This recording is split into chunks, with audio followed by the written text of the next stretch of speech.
Hello, and welcome to the History of Allentown High School Legacy presentation.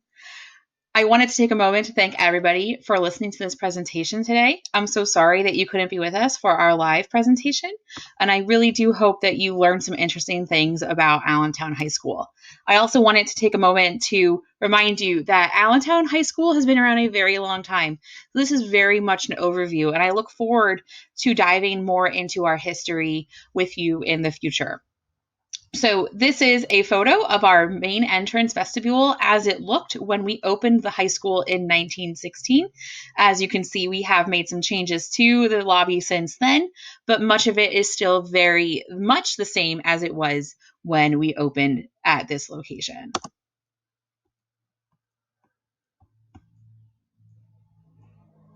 So the beginning, 1858 to 1916.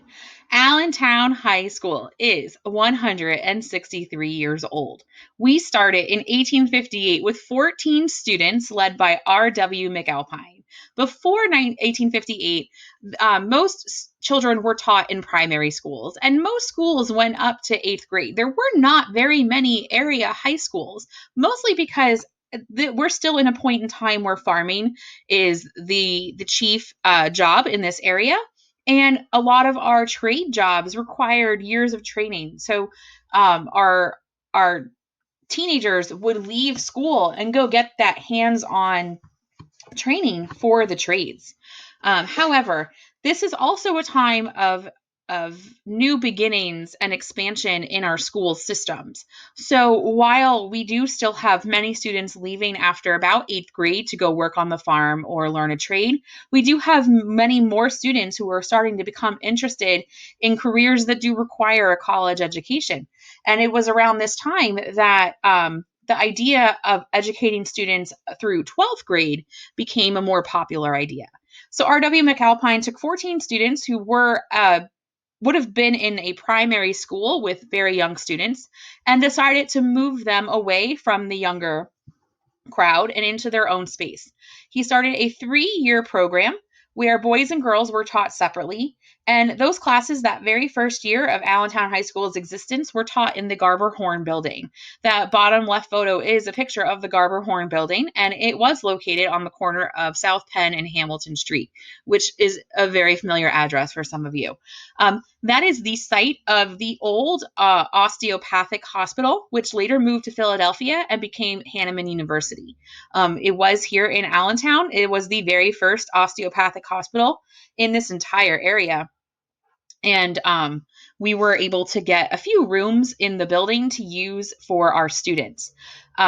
If you look at in the sort of far right corner of that photo, you see other buildings next to it. And those buildings were actually part of Muhlenberg College campus. Before Muhlenberg moved to the West End, they were situated right next to the Garber Horn Building. And it is actually the site of the old Muhlenberg College where the administration center sits today. A year later, in 1859, there was a vote about how to educate boys and girls, and it was decided that they needed to be taught separately, not only in separate classrooms, but in separate buildings.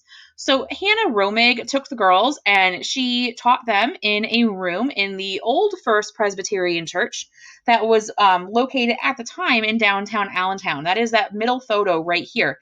Today, this might look familiar to some of you as part of the Allentown Art Museum, that the church itself moved out towards the West End, and this was bought and used by now today the Allentown Art Museum.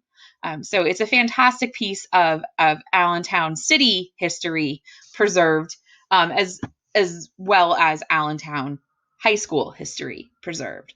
The boys were led by Augustus R. Megnack, and they were taught up in one of the upper rooms in the Lay Shoe Store, and that is that very first picture. The Lay Shoe Store sat on the corner of Hamilton Street between 7th and 6th, and today that building is part of the County Government Center. If you take a look at the Lay Shoe Store building, you can see next to it a tiny little sliver of what's today's Government Center. This is all a brand new building in today's world. Then between 1859 and 1894, classes really kept growing. This idea of high school really took off in the area. And because Allentown had a trolley system, it was attractive for many students living outside of the city because it was much easier to get to than schools like Whitehall or Catasauqua, which were high schools at the time, but were much harder to get to if you lived in the surrounding area of Allentown. The trolley system made it very easy to get downtown, and so we saw a large population boom, and our classes grew to and with that, we had to incorporate other buildings. One of the other buildings we had to incorporate was one of the schools in the area for elementary, known as the Wolf Building. The Wolf Building is unfortunately no longer there. And at the time, it was no longer being used as an elementary school. It was being used as office space. So we did use some of the rooms in the Wolf Building to educate our high schoolers at that time. Allentown High School precedes both the Allentown School District and the city of Allentown. The city of Allentown was incorporated as a city and not as a town about 5 or 6 years after the founding of Allentown High School. The school district itself was officially established in 1866. With the founding of the district, it sort of formalized education in the city. And so while we still had elementary schools that were grouped by ward, the district took strides to establish more boundaries for towns in the area, how they hired teachers, what they did as far as collecting tax money to pay for new buildings. This is all established around 1866.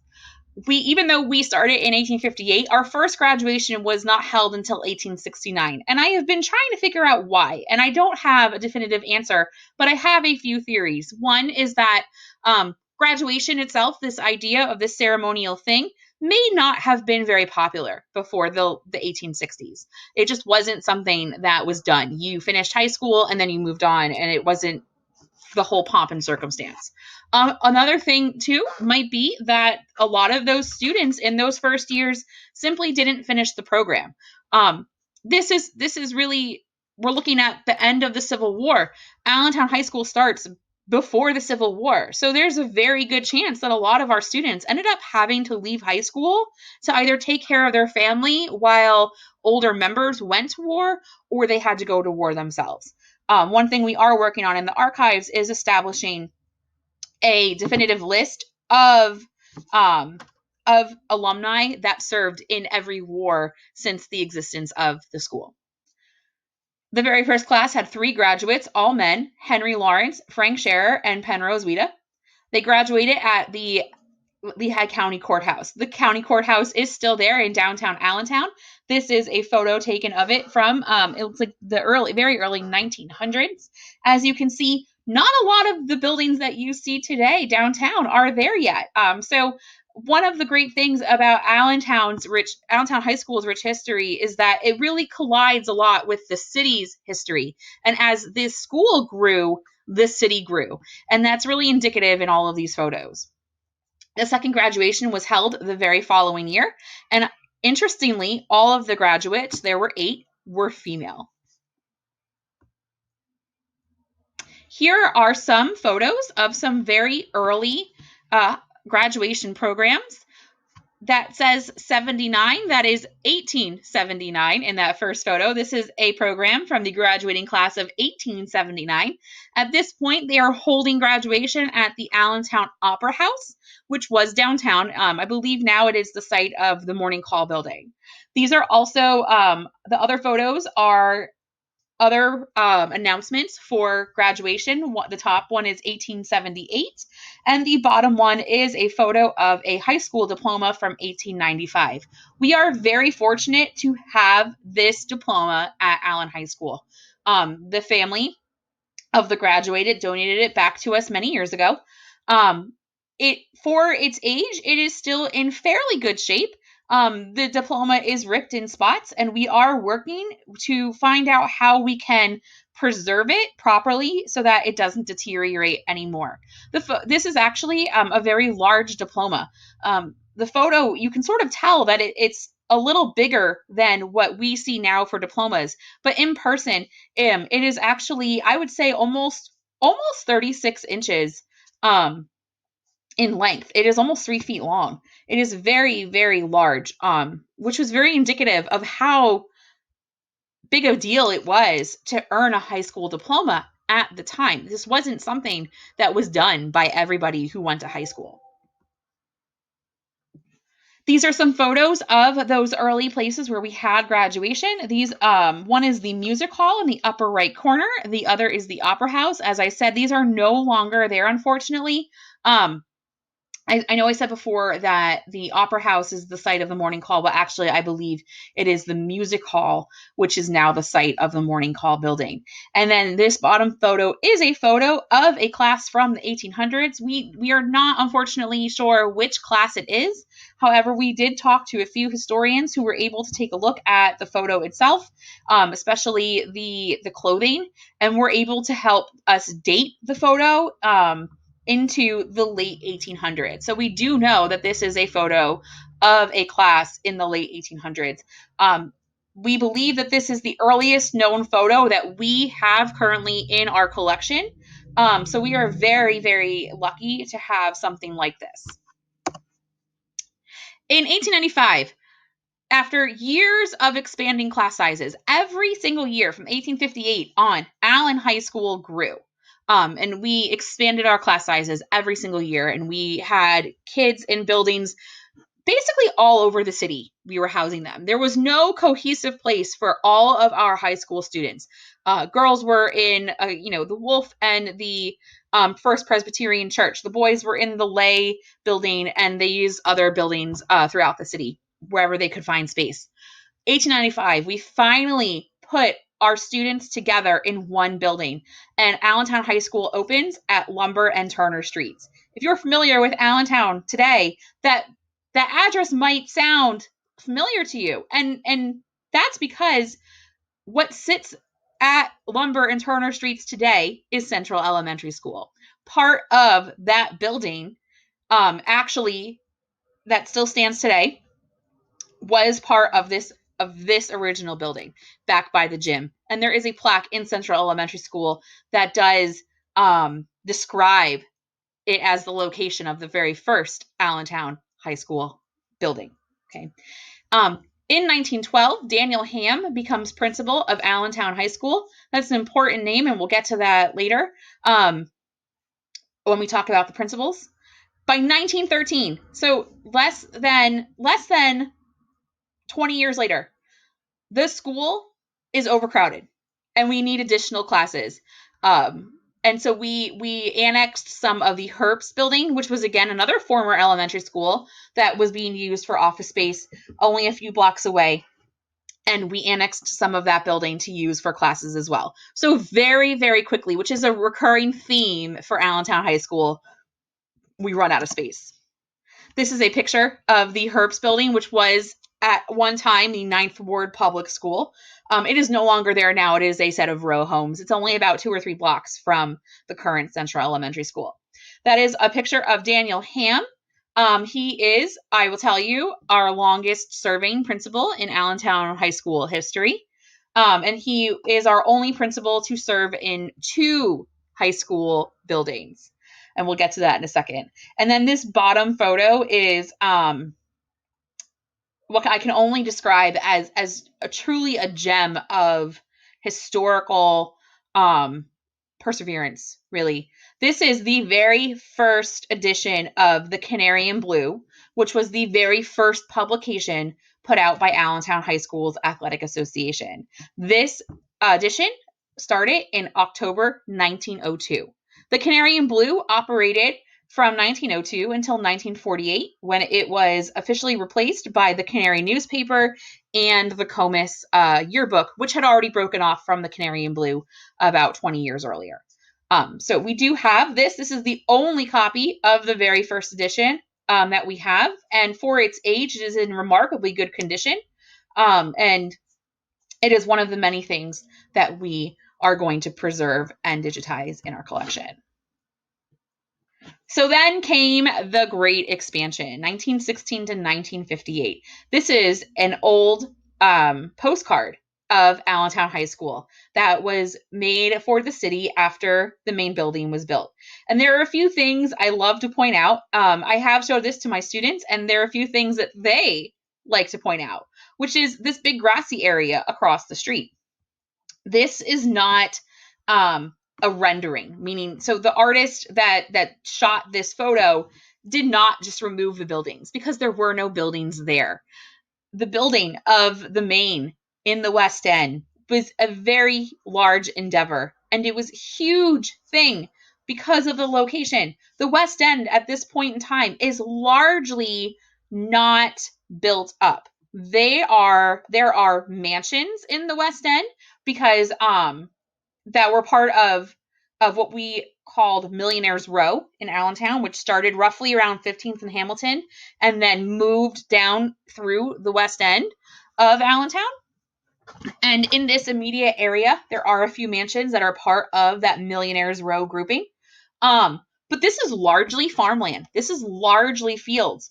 In the distance, you can't see it in the photo, but about a block and a half away is the fairgrounds, which again, largely fields. Those are the only two real things that were of great size in the West End at the time. So we preceded the buildup of that part of town. The building of this was very controversial for a few reasons. One, the location. Many people thought that building in the West End was too far out of the way for a lot of our students who were coming from the downtown area. This location was picked for a few reasons. City planners were looking at expanding the West End at this point in time, but this was also a fantastic location for our trolley system. And we did have a trolley that dropped off only about a block from the high school. And that trolley not only went through all of downtown Allentown, but the surrounding areas as well. So at this point, we're still taking students from all over the area because of the ability for them to hop on a trolley from wherever they live and very quickly and easily get to the high school building. The cost at the time was a huge deal, and many people protested the amount of money being spent on the building. They also protested the size. They thought that we were going way over the top. We did not need a high school building this big. Yes, we've grown out of our current home on Lumber and Turner, and yes, we're using a couple of classrooms in other buildings. But this is like 4 times the size, and there's no way that we will ever need a building this big. Those people that thought that were very, very wrong, and they learned that very, very quickly. The main building opens at 17th and Turner on October 2nd, 1916. It was slated to open earlier than that. However, there were many, many delays in the construction of the building. One such delay that I found, which I thought was just really Murphy's Law, really what can go wrong will go wrong. They had just finished construction of the basement, and there was a flood, and the flood ruined everything that they did, and all of the contractors and construction workers had to come back in and redo the entire basement of the main. I cannot imagine what that must have felt like to have this huge building. You finally have completed the bottom floor of it, and now you have to redo it. I can't even imagine. When we opened at 17th and Turner, 1,200 students were expected to walk through the doors that first day. And we had 432 freshmen that we were expecting.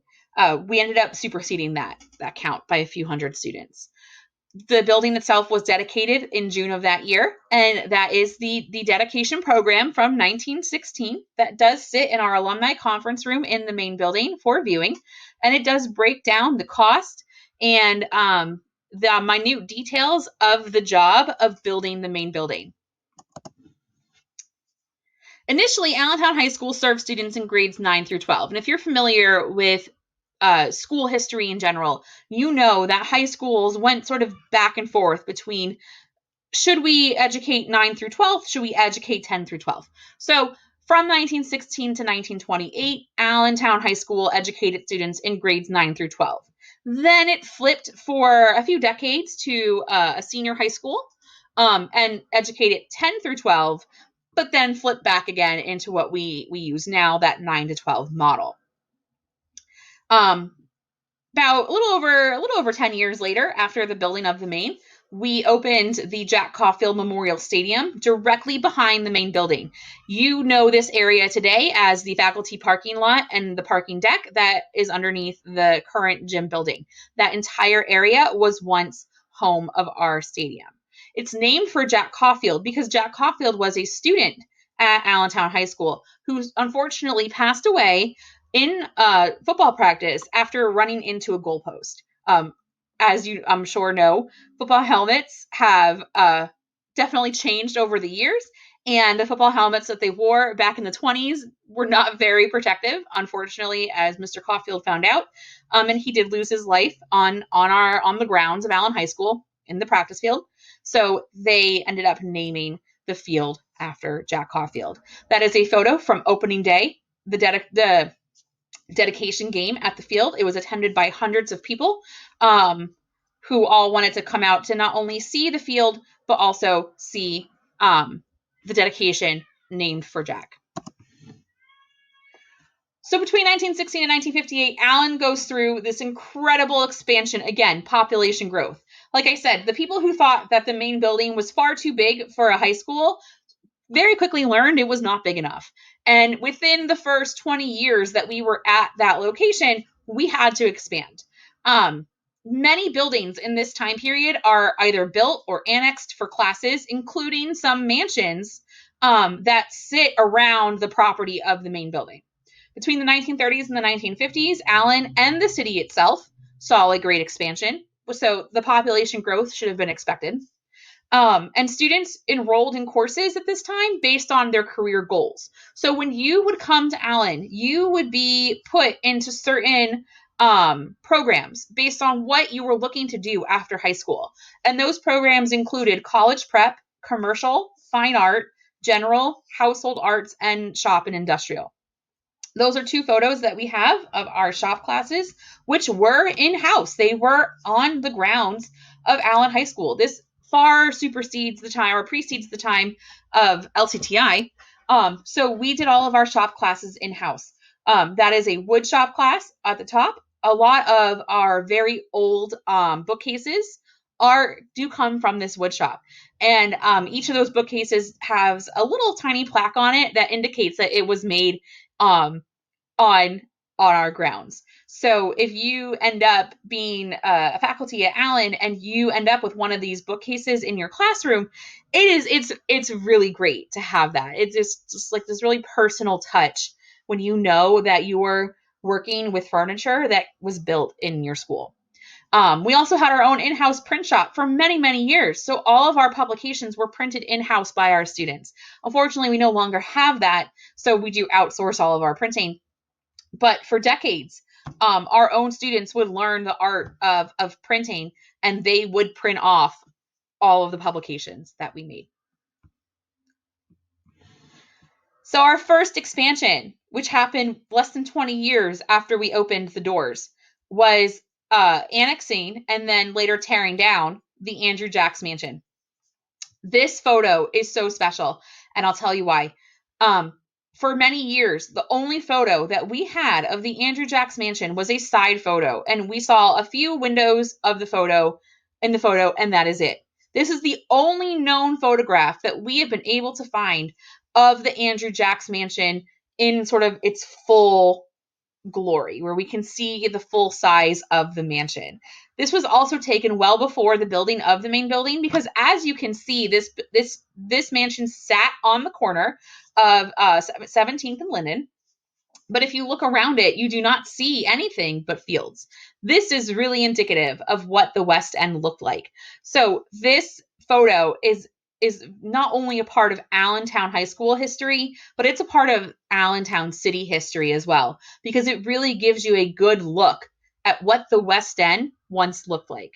I have to take a moment to thank and give a shout out to the old Allentown Association, who is on Facebook, because after searching and searching for a photo, I reached out to them, and a woman on there happened to have this, and it took her years to find this photo. She was very gracious in sharing it with me so that I could share it with all of you. And so this is our only known photo of the Andrew Jacks Mansion.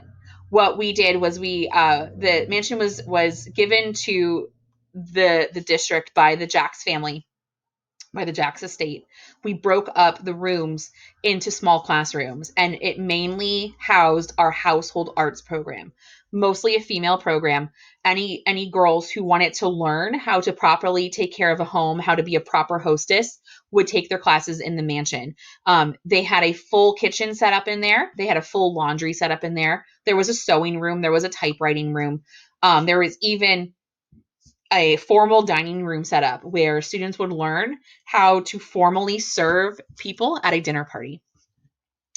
Unfortunately, we very quickly outgrew the mansion, and so we did have to tear it down, and we built what is today the annex in its spot. We had two other mansions that were annexed to us by the estates of those families, the Mack and the Farr mansions. The Mack and Farr mansions were located on the other side of Linden, of 17th and Linden, across the street from the Andrew Jacks Mansion. That is Mack, the Mack family of the Mack Truck Company, and the Farr mansion was owned by the Farr family, known for the Farr shoe store that was located in downtown Allentown for many years. This is sort of the Mack, Farr, and Jacks mansions were sort of the end of a territory known, as I said earlier, as Millionaires Row, where all of Allentown's millionaires lived, starting from 15th Street, 15th and Hamilton, sort of down. General Trexler had a home there. Hess had a home there. The Macks, the Farrs, the Jacks. These were all people who owned very large businesses in the area. Some of those mansions you can still see today. They are on Hamilton Street. Many have been converted into funeral homes and office buildings. So the Mack and the Farr buildings were annexed, and we did use those for classrooms as well. A lot of our smaller classes, commercial arts, our vocational arts, were used in those buildings. And then in the early 50s, late 40s, early 50s, directly behind the mansions, the vocational annex was built. We refer to the vocational annex as the St. Cloud building because it sat on the corner of St. Cloud and Linden Street. You can't see it in the photo. The photos of the mansions were taken before the St. Cloud building was built, but the St. Cloud building sat directly behind the mansion. So at one point, we had the main building, the annex. Right behind the annex was the little Polystra, which was our first gymnasium. Very famous for alumni who were able to go there. Talked about all the time. And then we had the Mack and the Farr mansions, and then the vocational annex. But it still wasn't enough room. In 1957, we opened the Linden Street wing. It was connected to the little Polystra. And we also annexed space in both the Hunsaker building, which was a few blocks away, more towards downtown, and the 19th Street annex we used for shop classes. The Hunsaker building is unfortunately no longer there. It is row homes now. The 19th Street annex, some of you who are familiar with the 19th Street Theater District might know this building as the site of a daycare that is next to the theater today. That top photo is of the little Polystra. That is where all of our sporting events were held from about the 1920s through 1974 when we opened the current gymnasium. The little Polystra is famous in Allentown for its basketball games. They would pack the house. And the way that it was built was that the seats were largely up above the court, and so you would look down on the action, making for a very fun experience for anybody who was lucky enough to attend a game there. In this time of great expansion, Allentown High School itself is a blue ribbon school. We are gaining popularity for our programs. We are graduating hundreds of students a year. Our students are going off to do great things. We graduated people like Lee Iacocca, Lee Butts. They all came out of this time period. And it's just a fantastic era in our school history. Our marching band is incredibly popular and is playing in events all over America. That bottom photo is a photo taken from Yankee Stadium where our band is playing at a game. Sports in general at the time, fantastic era for sports. We had sports almost since the inception of Allentown High School. We had sports going on when we were at the old building, but the sports really took off when we found our new home here on 17th Street. We, in this time period, won 6 football championships, mostly under J. Bernie Crum. We had 1 undefeated season, 15 boys basketball championships, 4 wrestling, 2 cross country, 2 baseball, and 9 boys swimming championships. The leadership. One of the most interesting things that I have looked at when I was looking at the history of the high school is how many principals have we had? And other than R.W. McAlpine in 1858, I've had a very hard time finding the names of principals between 1858 and 1912. And that's something that we're still working on today. However, we do know the names of the 14 principals that served Allen from 1912 to present. So in 109 years, we've only had 14 principals, which I think is just a testament to the commitment of our leadership in our school in this district. The men who served as the heads of our school were deeply committed to our students and our staff and most of them stayed for a long time. Very few of them, if you look at this list, were there for a year or maybe a couple years. Most of them served for at least a decade or more. Daniel Ham served the longest. He served from 1912 to 1918. There was 1 year, 1918 through 1919, where he didn't serve as principal, and then he picked up the job again in 1919 and served as principal until 1943. So he was our longest serving principal of Allentown High School. There are a few theories as to maybe why he did not serve that year as principal. However, none of them we've been able to verify. We're not sure if he had to go off and participate in the war. There's some idea that maybe he ended up with the Spanish flu, or that he took and there are some who suggest he took a sabbatical to go work in industry. We haven't been able to find out one way or another if those things are true. Another principal who served for a very long time, he is the second longest serving principal, was the man who succeeded Daniel Ham, and that is Mr. Chips Bartholomew. It says 1943. He was a vice principal before that, but he actually became principal in 1946 and served as principal until 1969. We named our 9th grade center after Chips. Chips, even though Mr. Ham was principal for the longest amount of time, Chips had the most amount of students come through Allen High School of any other principal on this list. Dr. John McHugh is also a very famous principal. He is known for collecting everything and painstakingly preserving history as it happened during his tenure. And we now today have what we affectionately call the McHugh Collection. It is, I think, almost 30 volumes in length, and they are bound copies, and each volume is a year of, or about a half a year of his time as principal, and it includes memos that he wrote. It includes bulletins. It includes newspaper clippings, really anything that he preserved to preserve our history. It is the most complete collection of Allen history that we have been able to uncover so far. And so we're very grateful for Dr. McHugh for taking that time to do that and for realizing the importance of that as he was principal. We have named our auditorium after him. Dr. Erb ended up becoming one of our superintendents. And then, as you can see, the list goes on. Mr. Keith Falco is on that list, and Mr. Shannon Mayfield is our current principal of Allen High School. So the legacy. 1959 was an important year in our school history because that is the year where another high school opened over on the east side. Some of you may know that high school.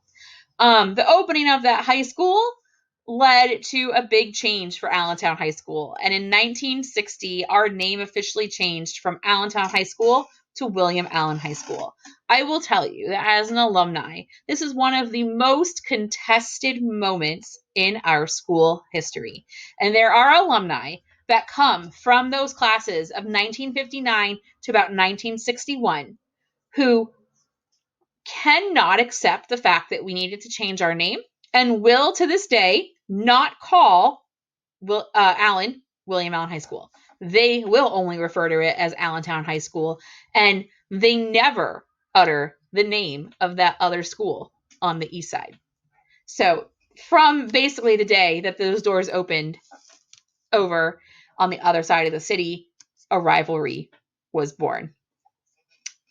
This is another time of expansion for our history. In the 1970s, we had to tear down the McIntyre building mansions, mostly not really due to space, but because the mansions were deteriorating. They weren't big enough at this point to really hold the size of classes that we were seeing. So they were taking up space, and we decided to tear them down. And for many years then, until we built the NGC, we actually had a field that was fenced in front of the St. Cloud building, and that's where the mansions once stood. I, as a student of Allen, was able to enjoy that field. Our teachers would take us out for class in the field in the spring and in the early fall, just to get us outdoors and to get us some fresh air. We also, at this point, tore down the Polystra, and we replaced it with J. Miles Swords Gymnasium. At this point in time, we had already opened J. Bernie Crum Stadium and had gotten rid of the Jack Caulfield Stadium on the grounds of Allen. We got rid of the little Polystra, and we opened the Library Science Center in its spot. Our library was at the time state of the art. Very large, one of the largest high school libraries in the area. It still occupies that same footprint, so it's still one of the larger libraries in the area. At the same time, all of our shop classes move to LCTI, which is now open in Schnecksville. So that's the same time. This is when we lost our wood shop. This is when we lost our print shop. We no longer needed to use the 19th Street Annex for auto shop classes or machinery shop classes. And then in 2010, we opened the Clifford S. Bartholomew 9th grade center on the site of the old McIntyre mansions and the old St. Cloud building. Sports continued their great legacy of winning in this time period. We racked up 72 championships in 16 sports. Too many individual titles to count, and we made multiple bids to states in multiple sports along the way. We expanded our arts program by building an entire art suite in the basement of the Linden Wing. We added a black box theater and a state-of-the-art dance studio to our annex building as well. We also opened the Allentown Arts Academy, where students could enroll and take classes that were modeled after the Fame School. We still do have the Arts Academy today. Our auditorium, which was one of the biggest auditoriums and still is in the entire area, also went through a $1 million multi-phase renovation. As a student, I was lucky enough to be a part of the very first class of the William Allen Construction Company, and our very first project was to renovate the main lobby, the main hallway, and the auditorium. I was very fortunate to not only see the auditorium in the photo that you see there, but also to be inside that auditorium when all of those chairs were taken out and replaced by what we have in our auditorium now. I think our auditorium was absolutely gorgeous way back when, and it is still absolutely gorgeous today, and it is one of my absolute favorite places to go in Allen High School. So the archives. I would be remiss if I didn't take a moment to explain the archives themselves. I cannot take credit for this endeavor. I can only thank good timing and my work with the construction company to put me in the position that I'm in today.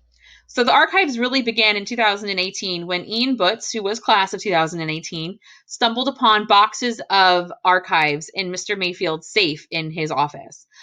Ian is very interested in art history and is an art history major today, and asked Mr. Mayfield if he could look through these and if he could maybe inventory them and just sort of see what was there.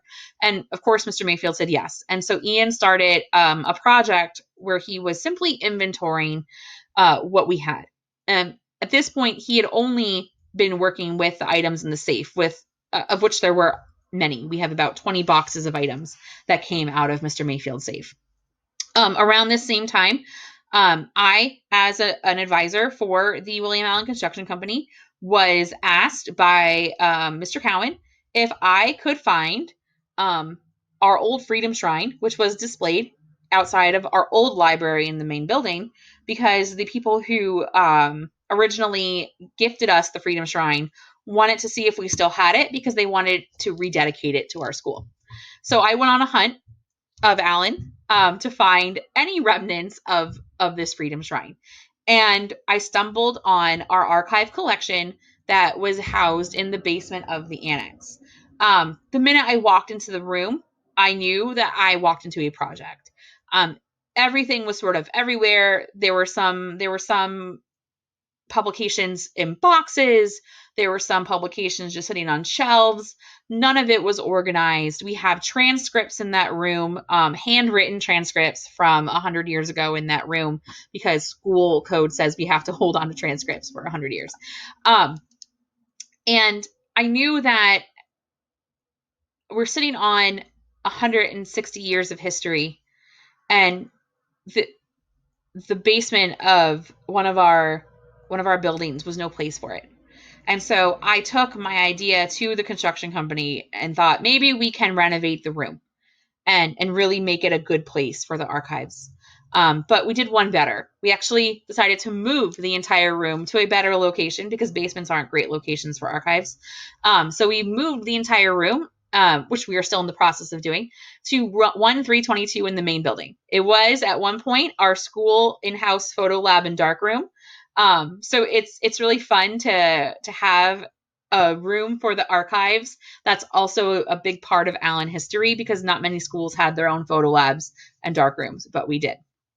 So I teamed up with Ian and his parents and the Butzes in general, and we decided to make it our mission to organize, preserve, and because we go big or go home at Allen, digitize the entire 160 plus collection of archives. Our collection includes Canary and Blues, Comus editions, all 100 editions of the Comus, the Canary newspaper, Inklings, and a few other types of print media. There are 10,000 plus candid photos. We are still finding candid photos. We have countless amounts of sports memorabilia. The entire McHugh collection. We've got diplomas. We've got old programs, and so much more. It is quite an honor for me to be the faculty in charge of this, and it is a large endeavor, and it is a multi-year project, but it's something that I've become very committed to, and I cannot wait for the day where I can open the doors of 1322 and allow the public in to view and to use that room as an archive library, as a research library, which is really our mission. We want to keep the history of Allen alive. Also, in this time period, Ian's work was featured in both pieces by WFMZ and The Morning Call. So I want to thank you all for listening to my presentation today. Before we conclude, I do want to acknowledge some people who have been an incredible help along the way. I do not do this alone, and I could not ever do something like this alone. It does take a village. I really do have to thank Ian Butts and the entire Butts family. This is really, this was Ian's sort of idea, and we took it and we ran with it. And Ian is still an integral part of the archives today. He still helps me work on the archives, and is very much involved in the process, as is his family, who has just been an incredible support system, not only to the archives, but to Allen High School in general. And without them, we would not have some of the things that we have today. I have to thank Mr. Peter Isles. Mr. Peter Isles was one of my teachers when I was at Allen. He is also was also my mentor, and he is in charge of our yearbook. And he has an incredible knowledge of Allen history. And without him, I would not know some of the minute details that I was able to share with you today. He's a fantastic source of information, always willing to talk about it and share what he knows, always willing to lend his own support to the archives. And I'm forever, forever indebted to him for that. I cannot not thank Mr. Mayfield. He was 110% on board from day one. And there really is nothing that we take to him in terms of the archives that he says no to. He encourages us to think big and keep pushing and really achieve greatness. And it is his own vision to make this something that our community at large can be a part of, that they can come and they can view and they can use what we have in their own family histories and in their own research. So I cannot thank him enough for just always saying yes and what can we do to get this done. The Century Fund, which helped us fund some grants, and with them also the PTSA has enabled us to get some money to get this started. Also, the ASD Foundation through a TIG grant was able to help fund some things as well. Mr. Epler, our school librarian, is a fantastic resource for me. He is always willing to lend a hand. He is the one who suggested that we use the archive room that we are currently in, because of the history of the room and because of the location. And he is always willing to let me bounce ideas off of him and then help me sort of flesh them out in terms of how can we take this history and move it into the 21st century. I cannot thank Miss Milton, our new assistant principal, enough for wanting our students to get a presentation like this and for really jumping in feet first into the archives and wanting to know more and wanting me to get this information out there. Mr. Cowan, many of our alumni know Mr. Cowan, as he does give the tours for the reunions. And so he has always been wonderful about being a bridge for the archives and the alumni and helps me get in contact with people who have all sorts of things to donate to us. I have to thank the Allen and ASD administration for just being on board with this in general from the beginning. As more people learn about the archives downtown, they have been super supportive, and I cannot thank Central Administration enough for allowing something like this to happen. And it is my hope that this expands out of Allen into each of our schools and into our district as a whole, and we can one day present the history of the district to the community. Allen faculty and staff for always sort of letting me come and look for archives in their rooms. Archives can be found all over Allen. I have to thank them for that and for sending me the names of students who are interested in helping. And the Alumni Association. Allen has a very strong Alumni Association who is very, very proud to be Allen graduates, as am I. And without their help and support, a lot of this wouldn't happen. If you want to know more about the archives, we do have a Facebook page. You can follow us on the William Allen High School Archives on Facebook. If you want to learn more about the archives or how to help with the archives, please email me at brunom@allentownsd.org. And we are working on a Google site, which will be the precursor to a searchable database, and that will be coming soon. Thank you so much for listening to my presentation today. Have a wonderful day. And I hope that you learned something great about Allen's history. Thank you very much.